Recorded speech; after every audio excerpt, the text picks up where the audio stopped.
I know what it looks like. I promise it's flat.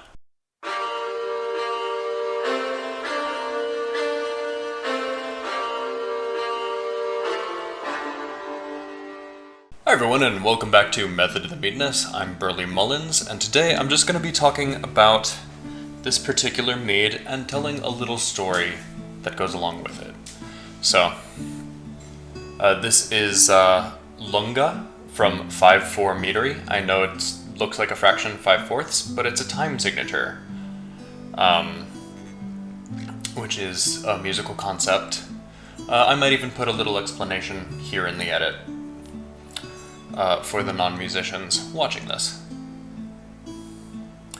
Right, as I alluded to at the beginning, this is, or at the very least should be, a still mead. It shouldn't be sparkling, despite having to get a bottle opener to get into it.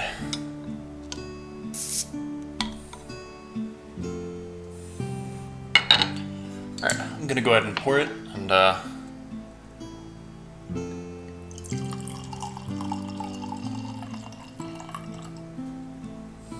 seems to be some mild effervescence, but I think that might just be from the bottling process. Now, while I let that aerate a little bit, I did promise that I would tell you a little story that goes with this. If you ever get the chance to, as a mead maker,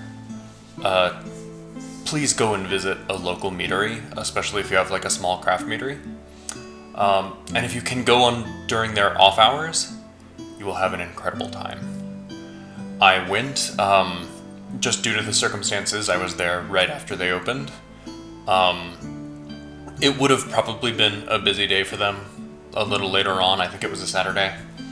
But because we were there right as it opened, there was nobody in there but the owner, somebody behind the bar, and, you know, the group of people I was with. While you're there, you have an opportunity to just talk about mead with somebody who owns a local craft meadery, and you can talk shop a little bit. It is honestly a very pleasant time, especially if you're there when not much else is going on. You can get a lot out of the interaction, you know, learning another mead maker's perspective. They might even show you around, although some meaderies will have paid tours, so do make sure that you're not, you know, taking from their bottom line if you ask for it. But I had a wonderful time, just talking mead with a meadery owner that's relatively local to me. I'm willing to drive out to go visit them. Now, I do implore you all, please go. You'll have a lovely time. Now, this should have aerated by now, so we'll take a quick sip, see how we're doing. Take a sniff. This should be a traditional mead aged in French oak barrels.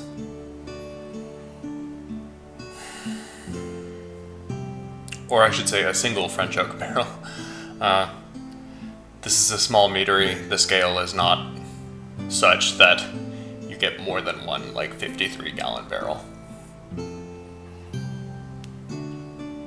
And right off the bat, you smell the vanilla, you know, the vanillas that you would associate with wood aging.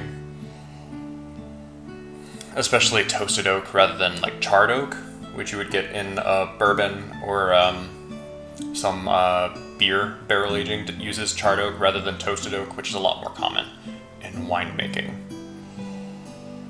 So you don't get a lot of the deep caramels that you might be expecting, but it is, at least on the nose, vanilla forward. Alright, I'll go ahead and take a quick sip.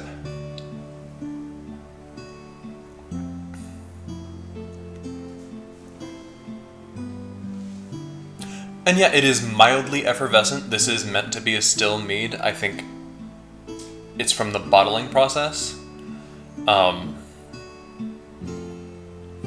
You know, in these production meaderies, they usually use carbon dioxide or another inert gas while they're bottling their meads, just to prevent oxidation as it goes into the bottles. Oxygen in very large quantities is the enemy. In small quantities, though, it can be desirable, hence why a lot of wine uses corks. It is just about bone dry. There's almost no sweetness to this whatsoever. Any sweetness in it is coming from the barrel aging and not from actual sugar present in the mead.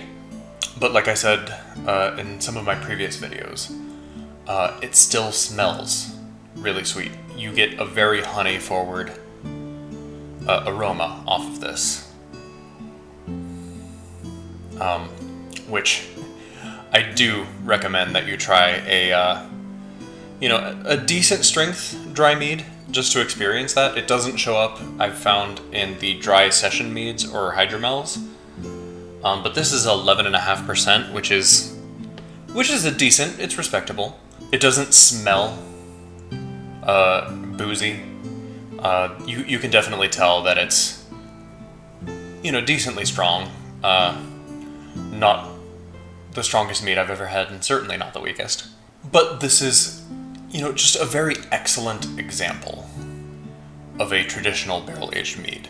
And this would be an excellent entry into mead if you're in the area and you want to branch out and give it a try.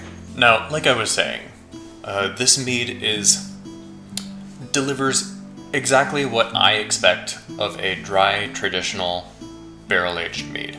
It hits it right over home plate, but more importantly than my opinions of the mead itself,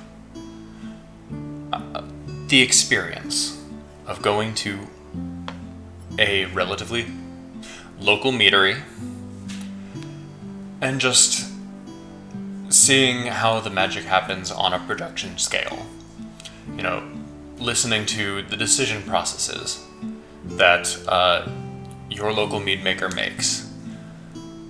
It's just an excellent time. So more important than my rating of the mead, and as you'll know, I never give actual scores or anything, but I do give top ratings to that experience. And I will definitely do it again, and maybe someday they'll let me bring a camera. Or another local meadery. We'll find out. If you like this sort of content, please remember to hit that like button, subscribe, hit the notification bell, do everything that we are told the great gods of the algorithm like. I don't know if they actually do. These are all whispers and rumors. But we'll figure it out. I've been Burley Mullins, and this has been Method to the Meadness. I have no way of sealing this bottle, so I'm gonna finish it.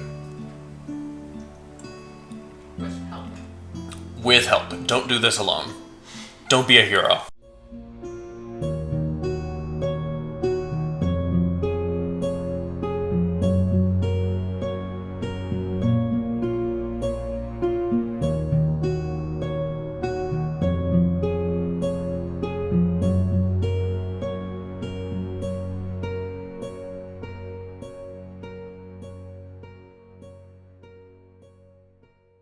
He's thirsty. Keep the licking sounds in the joke.